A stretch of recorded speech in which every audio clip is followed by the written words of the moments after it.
market is severely, in the housing market, is severely constrained by mortgage shortages. I should return to that because that's a theme that will run right the way through what I say this morning. The value of new house building in 2007 was £20.58 billion, and in 2009 it was £10.8 billion.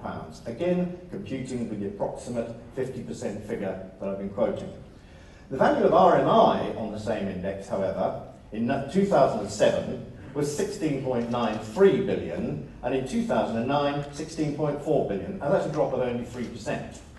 And I'd be interested to see whether that chimes with your experience, but it does suggest to me that the RMI market is obviously holding up. There may well be a very strong trend towards improving, not moving, and if you haven't already patented that, I'll patent it for you. That's what you should be advertising as an industry, improving, not moving. It's the lack of new build that's going to be your ongoing problem in the sector in the aggregate, and that the scale of that downturn, 50%, about £10 billion, or your share of that £10 billion market, is so large that it's really not going to be made good by RMI.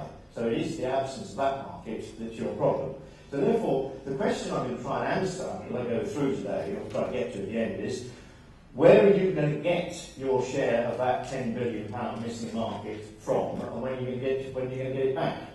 As far as new build is concerned, as I said, lack of mortgage funding has been a vital factor in its collapse, connected with the credit crunch, particularly in 2008. But there are other factors that I'll come on to later. I've got to start with the mortgage market. But the issues I'm going to highlight, so you can tick them off as I go through: mortgage supply, expenditure cuts on housing, uncertainty about planning and the future of planning, regulatory costs on the house building sector, and the effects of all that on development viability. So those are the sort of areas I'm going to touch on in order to try to give you a picture of what's happening around in the market. The number of banks is now tiny.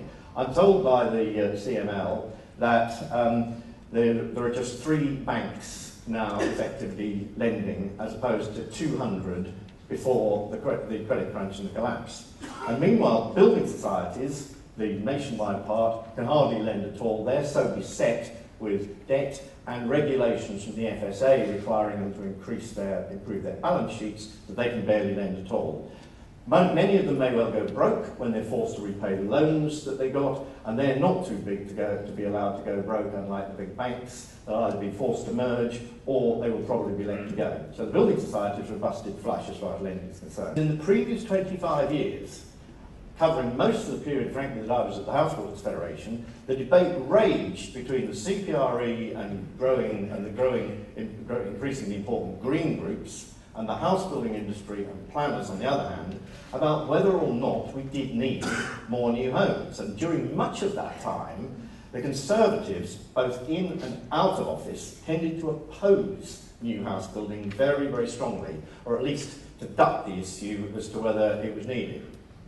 Now, for the first time in 25 years, the Tories and the coalition are now off the fence, and they're actually attacking Labour's failure to build more houses. Although it's going to be very interesting, the tensions that develop, because it's fair to say that Lib Dem and Tory grassroots are still deeply entrenched in NIMBYism, and they do not share, and they've not had the Damascene conversion of their leadership. There have already been quite significant cuts affecting the housing sector. We've seen the HCA budget very seriously cut for this year.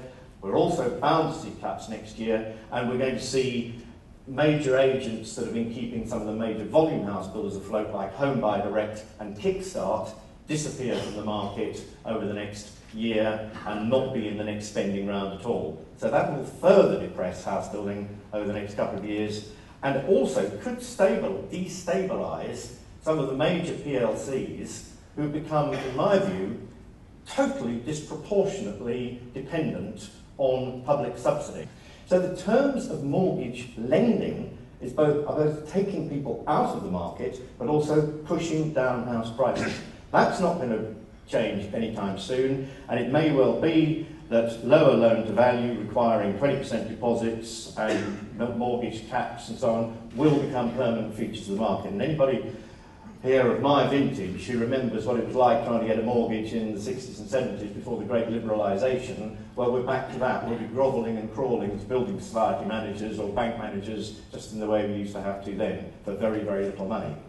If we do have any kind of recovery in 2015, what sort of an industry are we going to have? A very, very much smaller industry to actually respond to any kind of demand that may come back.